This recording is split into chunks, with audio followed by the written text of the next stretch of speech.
જય માતાજી ભક્તો, ચૈત્ર નવરાત્રિની મહાઅષ્ટમી અને મહાનવમીની આપ સૌને ખૂબ ખૂબ શુભેચ્છાઓ।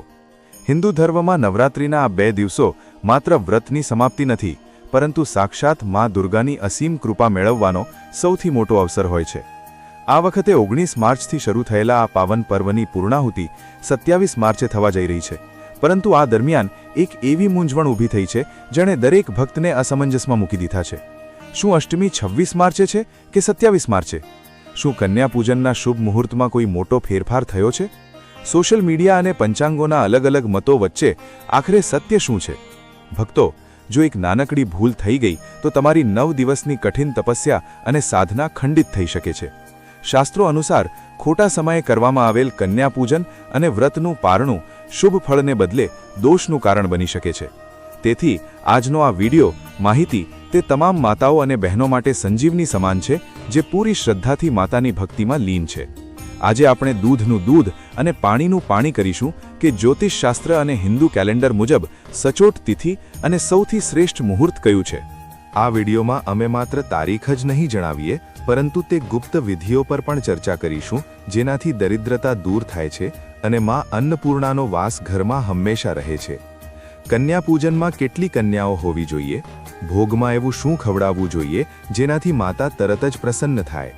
કળશ વિસર્જનની સાચી વિધિ શું છે? અને સૌથી મહત્વની તે 3 મોટી ભૂલો જે અજાણતા પણ અષ્ટમી નવમીના દિવસે તમારા પુણ્યને નષ્ટ કરી શકે છે। ભક્તો, આ માહિતીને અધૂરી છોડવી તમારી આખી પૂજાના ફળને પ્રભાવિત કરી શકે છે। તેથી આ વિડિયોને અંત સુધી ખૂબ ધ્યાનથી જોજો, કારણ કે એક સેકન્ડ તમારી શ્રદ્ધા અને શાસ્ત્રોક્ત વિધિ સાથે જોડાયેલી છે। જો તમે પણ માતાના સાચા ભક્ત છો તો આ વિડિયોને શેર કરીને અન્ય ભક્તોની શંકા દૂર કરવાના આ પુણ્ય કાર્યમાં ભાગીદાર બનો। ભક્તો, આ વર્ષે અષ્ટમી અને નવમી તિથિ નવરાત્રિના અંતિમ અને અત્યંત મહત્વપૂર્ણ દિવસોને દર્શાવે છે જે દેવી દુર્ગાની પૂજા માટે વિશેષ માનવામાં આવે છે।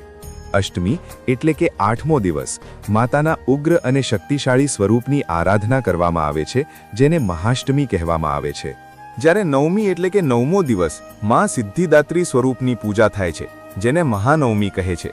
આ બંને તિથિઓ પર કન્યા પૂજન, હવન અને વિશેષ ભોગ અર્પણ કરવાની પરંપરા હોય છે, કારણ કે એવી માન્યતા છે કે આ દિવસોમાં માતા રાણી પોતાના ભક્તોને વિશેષ આશીર્વાદ પ્રદાન કરે છે અને ઘરમાં સુખ સમૃદ્ધિ લાવે છે।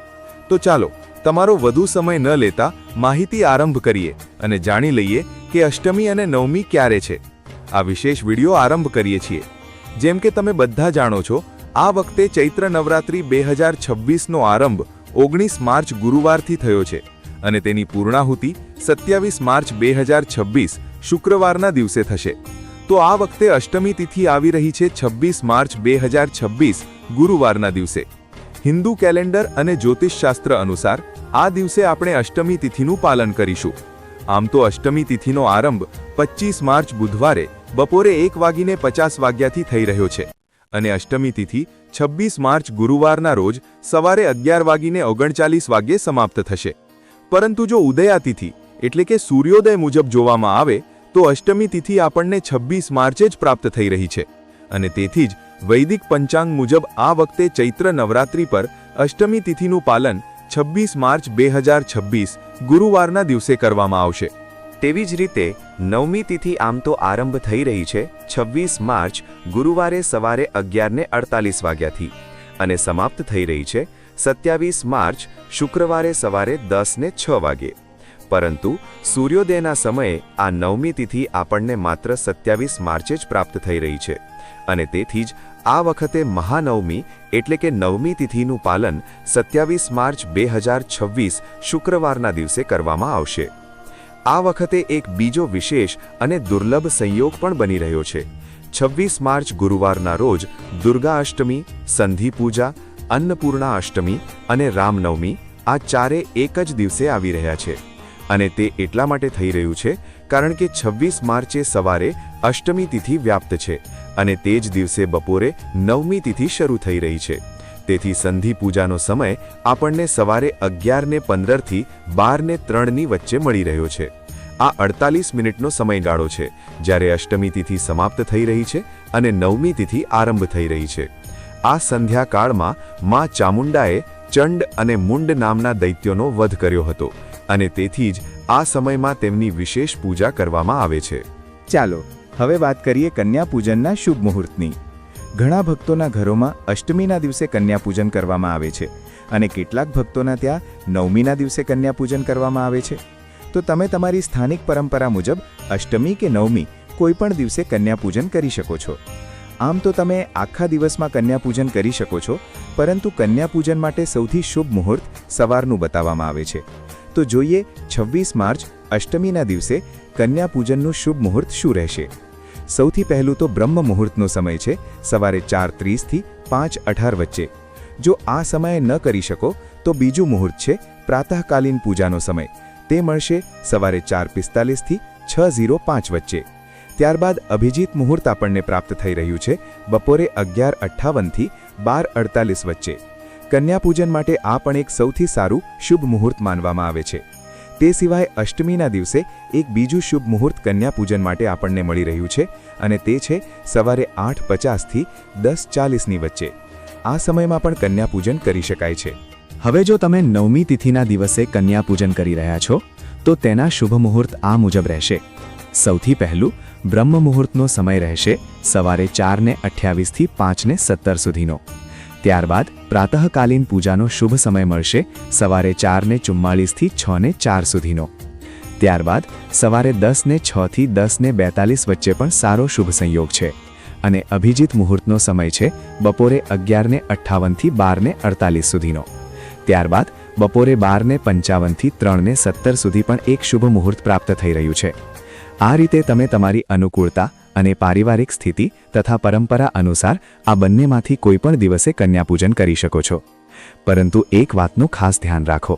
પ્રયાસ કરો કે આ બંને દિવસોમાં રાહુકાળ દરમિયાન કોઈ પૂજા અર્ચના, કન્યા પૂજન કે હવનનો આરંભ ન કરવામાં આવે. ભક્તો, જ્યોતિષશાસ્ત્ર અનુસાર દિવસમાં લગભગ 90 મિનિટનો આ સમયગાળો રાહુ ગ્રહના પ્રભાવમાં રહે છે, જેમાં કોઈ પણ શુભ કાર્ય વર્જિત માનવામાં આવ્યું છે. તેથી 26 માર્ચ ગુરુવારના દિવસે રાહુકાળનો અંદાજિત સમય રહેશે બપોરે 1:30 થી 3 વાગ્યા સુધી અને 27 માર્ચ શુક્રવારે નવમીના દિવસે રાહુકાળનો સમય રહેશે સવારે 10:30 થી 12 વાગ્યા સુધી. તો આ સમયની અંદર કોઈ પણ શુભ કે માંગલિક કાર્ય ન કરો. ચાલો હવે વાત કરીએ કન્યા પૂજનની વિધિ શું રહેશે. તો શાસ્ત્રો અનુસાર 2 વર્ષથી લઈને 10 વર્ષની નવકન્યાઓની પૂજા કરવી જોઈએ. જો નવકન્યાઓ ઉપલબ્ધ ન હોય તો 1, 3, 5 કે 7 કન્યાઓની પૂજા પણ કરી શકાય છે.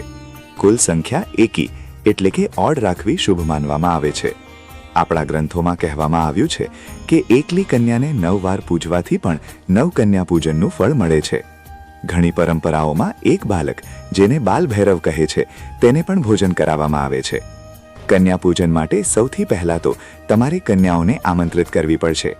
તમારા ઘરની આસપાસ કે પરિવારમાં જે નવકન્યાઓ છે જેમને તમે ભોજન કરાવવા માંગો છો તેમને એક દિવસ પહેલાં જ આમંત્રિત કરી આવો. પછી કન્યા પૂજનવાળા દિવસે પ્રાતઃકાળમાં જ્યારે તેઓ તમારા ઘરે આવે છે ત્યારે સૌથી પહેલાં સ્વચ્છ સ્થાન પર આસન બિછાવો અને તે કન્યાઓને આદરપૂર્વક તેના પર બેસાડો. ત્યારબાદ તેમના ચરણ ધોવો. ચરણ ધોયા પછી તેમના મસ્તક પર તિલક લગાવો. તેમને અક્ષત, પુષ્પ અને સૌભાગ્ય ચિહ્ન અર્પણ કરો. ત્યારબાદ આ કન્યાઓને દેવીનો સાક્ષાત સ્વરૂપ સમજીને શ્રદ્ધાપૂર્વક તેમને ભોજન કરાવો. ભોજનમાં પૂરી, હલવો, કાળા ચણા અને ખીરનો વિશેષ મહત્વ બતાવવામાં આવ્યું છે. તેનો ભોગ તમે દેવી દુર્ગાને લગાવીને તેમને અર્પણ કરી શકો છો. પ્રસાદ રૂપે ભોજન પછી કન્યાઓને યથાશક્તિ દક્ષિણા, વસ્ત્ર, ફળ અને મીઠાઈ આપો. તમે તેમને કોઈ ભેટ પણ આપી શકો છો જેનાથી તેઓ પ્રસન્ન થઈ જાય. ત્યારબાદ કન્યાઓના ચરણ સ્પર્શ કરો અને તેમના આશીર્વાદ લો. ધ્યાન રાખો કે તેમની સાથે કોઈ પણ પ્રકારનું ખરાબ વર્તન ન થાય, તમારા દ્વારા કે પરિવારના કોઈ સભ્ય દ્વારા. તેમને પૂર્ણ સન્માન અને સ્નેહ આપો, કારણ કે તેઓ તે સમયે દેવીનું પ્રત્યક્ષ સ્વરૂપ હોય છે. તો આ પ્રકારે તમે અષ્ટમી કે નવમી તિથિના દિવસે શાસ્ત્રોક્ત વિધિ અનુસાર કન્યા પૂજન કરી શકો છો. હવે નવમી પૂજનની અંદર હવન પણ કરવામાં આવે છે. તો તેના ક્રમને લઈને ઘણીવાર પ્રશ્ન આવે છે કે પહેલાં યજ્ઞ કે હવન કરવો જોઈએ કે પહેલાં કન્યા પૂજન કરવું જોઈએ. તો પરંપરાગત વિધિમાં કન્યા પૂજન પહેલાં કરવામાં આવે છે અને હવન પછી. પૂજાની સંપૂર્ણ વિધિ આ પ્રકારે હોય છે. સૌથી પહેલાં દેવીનું આહ્વાન કરવામાં આવે છે, તેમનું પૂજન કરવામાં આવે છે. ત્યારબાદ કન્યાઓને ભોજન અને દક્ષિણા આપવામાં આવે છે. એટલે કે કન્યા પૂજન કરવામાં આવે છે અને પછી અંતમાં પૂર્ણાહુતિ માટે હવન કરવામાં આવે છે. એવું એટલા માટે છે કારણ કે કન્યા પૂજન સ્વયં દેવીની પ્રત્યક્ષ પૂજા છે અને તેમને પ્રસન્ન કર્યા પછી હવનમાં આહુતિ આપવી શુભ માનવામાં આવી છે. તો આ પ્રકારે તમે કન્યા પૂજન અને હવન બંને કરી શકો છો. જો તમારા ત્યાં નવમીના દિવસે કન્યા પૂજન થઈ રહ્યું છે અને નવમીના દિવસે હવન કરવામાં આવે છે તો તમે આ જ ક્રમનું પાલન કરી શકો છો. સૌથી પહેલાં પ્રાતઃકાળમાં ઉઠીને સ્વયં કળશની પૂજા વિધિ વગેરે પ્રાતઃકાલીન કાર્ય સમાપ્ત કરો. દેવીની પૂજા કરો, ત્યારબાદ કન્યા પૂજન કરો અને તે પછી હવન કરો. દેવી ભાગવતમાં નવમી પૂજાના સંદર્ભમાં કહેવામાં આવ્યું છે કે દેવી પૂજા, હોમ હવન, કુમારિકા પૂજન અને બ્રાહ્મણ ભોજન આ 4 મળીને નવરાત્રિની પૂર્ણ સાધના માનવામાં આવે છે. જો સંપૂર્ણ દુર્ગા સપ્તશતી પાઠ પછી હવન કરવો શક્ય ન હોય તો ઉત્તમ છે કે નિર્વાણ મંત્ર કે દેવી સૂક્તથી પણ હવન કરી શકાય છે. ચૈત્ર નવરાત્રિમાં એક ખૂબ મહત્વનો પ્રશ્ન આવે છે કે અષ્ટમી અને નવમીના દિવસે દેવી દુર્ગાને કયો ભોગ લગાવવો જોઈએ. તો અષ્ટમીના દિવસે માં મહાગૌરીનું પૂજા થાય છે. આ દિવસે માતાને નાળિયેરનો ભોગ અર્પણ કરવો જોઈએ. આ ઉપરાંત અષ્ટમીના દિવસે પ્રસાદમાં રવાનો હલવો, પૂરી અને કાળા ચણાનો ભોગ પણ પરંપરાગત રીતે શુભ માનવામાં આવ્યો છે.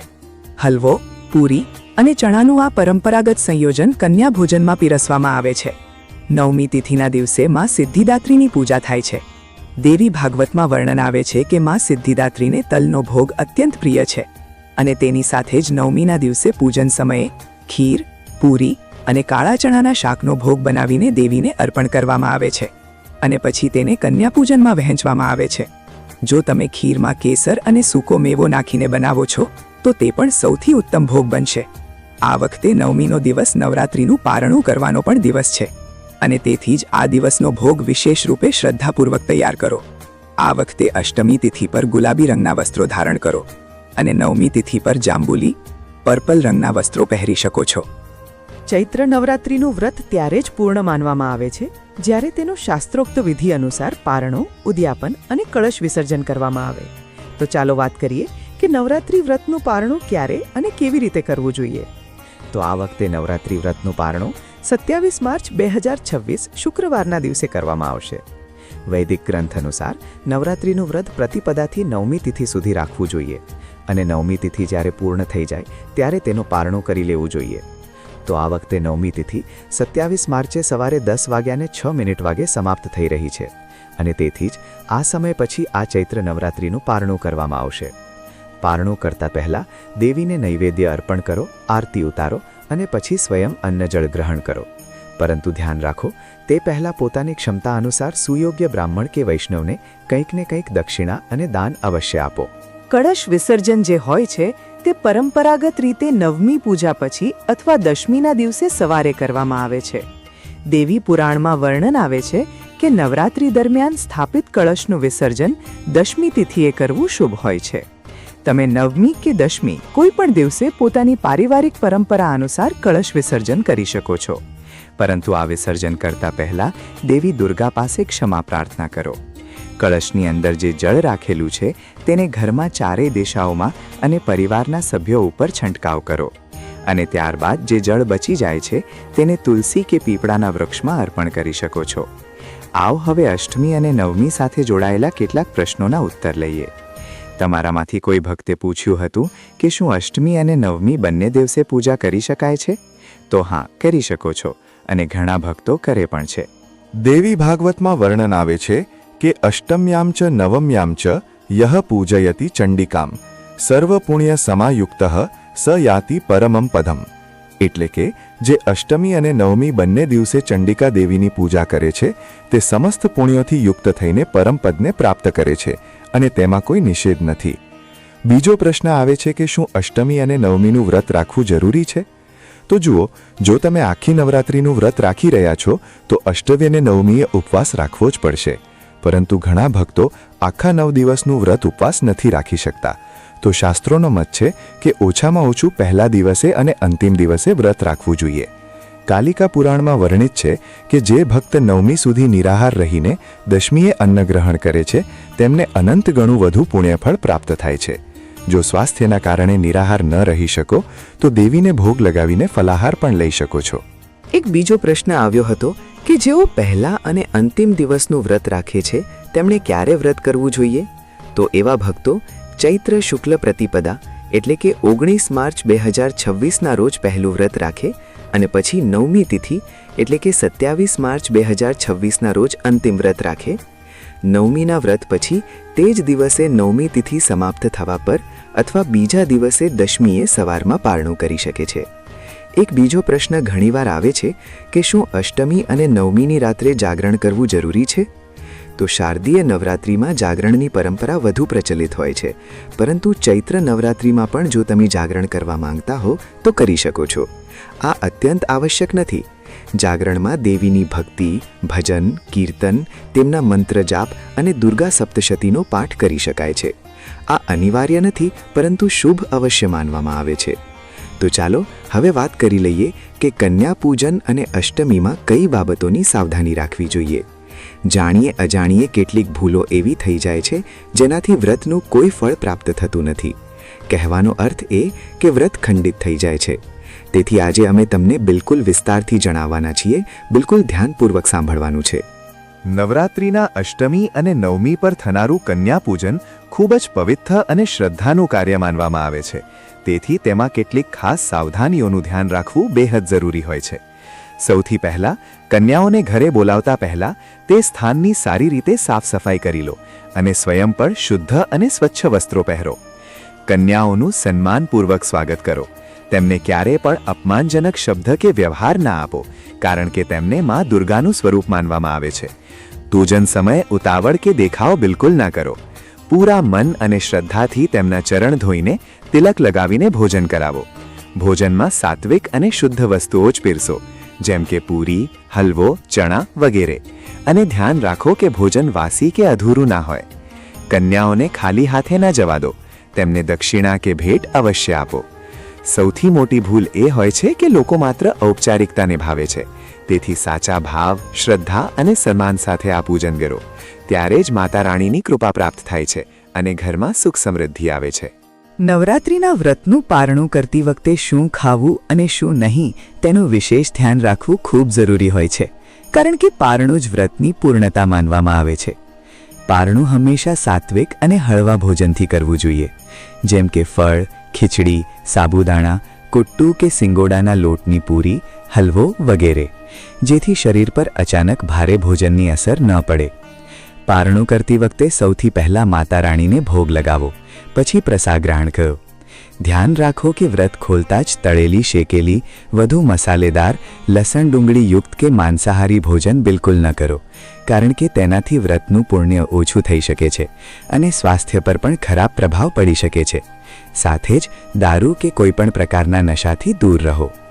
પારણુંના દિવસે સંયમ, શ્રદ્ધા અને શુદ્ધતા જાળવી રાખવી જ સૌથી મહત્વનું હોય છે. ત્યારે જ વ્રતનું પૂરું ફળ પ્રાપ્ત થાય છે અને જીવનમાં સુખ શાંતિ જળવાઈ રહે છે. નવરાત્રિની અષ્ટમી અને 9મી તિથિના સમાપન પર ભક્તોએ પૂરી શ્રદ્ધા અને વિધિ વિધાન સાથે માતા રાણીનું પૂજન પૂર્ણ કરવું જોઈએ. આ દિવસોમાં કન્યા પૂજન, હવન અને ભોગ અર્પણ કર્યા પછી અંતમાં માતા રાણી પાસે પોતાની પૂજામાં થયેલી ભૂલચૂક માટે ક્ષમા માંગો અને તેમના ચરણોમાં કૃતજ્ઞતા વ્યક્ત કરો. જો તમે ઘરમાં કળશ સ્થાપના કે માતાની પ્રતિમા સ્થાપિત કરી છે તો 9મી કે 10મીના દિવસે વિધિપૂર્વક તેમનું વિસર્જન કરો. અળશનું જળ ઘરમાં તુલસી કે કોઈ પવિત્ર સ્થાન પર અર્પણ કરો અને જવારાને વહેતા જળમાં પ્રવાહિત કરો અથવા કોઈ સ્વચ્છ સ્થાન પર છોડી દો. પ્રતિમા હોય તો તેને સન્માનપૂર્વક નદી કે તળાવમાં વિસર્જિત કરો અથવા પર્યાવરણનું ધ્યાન રાખતા ઘરે જ પ્રતિકાત્મક વિસર્જન કરો. અંતમાં માતા રાણીને પ્રાર્થના કરો કે તેઓ તમારા ઘરમાં સુખ, શાંતિ, સમૃદ્ધિ અને સકારાત્મક ઊર્જા જાળવી રાખે અને આવતા વર્ષે ફરી આવવાના આશીર્વાદ આપે. આ સાથે જ નવરાત્રિનું સમાપન શુભ અને મંગલમય માનવામાં આવે છે. ભક્તો, નવરાત્રિની અષ્ટમી અને 9મી તિથિનું વિશેષ મહત્વ બતાવવામાં આવ્યું છે અને જે પણ શ્રદ્ધાળુ આ પાવન દિવસોમાં સાચા મન, નિયમ અને ભક્તિ સાથે વ્રત, પૂજન, કન્યા પૂજન અને હવન કરે છે તેમને માતા રાણીની અસીમ કૃપા પ્રાપ્ત થાય છે. માન્યતા છે કે આ દિવસોમાં કરવામાં આવેલી પૂજાથી જીવનની મોટી મોટી બાધાઓ દૂર થાય છે. ઘરમાં ધન ધાન્ય, સુખ સમૃદ્ધિ અને ખુશહાલીનો વાસ થાય છે. સાથે જ નકારાત્મક ઊર્જા સમાપ્ત થઈને સકારાત્મકતાનો સંચાર થાય છે. જે વ્યક્તિ સાચા ભાવથી માતાનું સ્મરણ કરે છે તેની અધૂરી મનોકામનાઓ પણ ધીરે ધીરે પૂર્ણ થવા લાગે છે અને તેને માનસિક શાંતિ, આત્મવિશ્વાસ તથા આધ્યાત્મિક શક્તિના આશીર્વાદ મળે છે.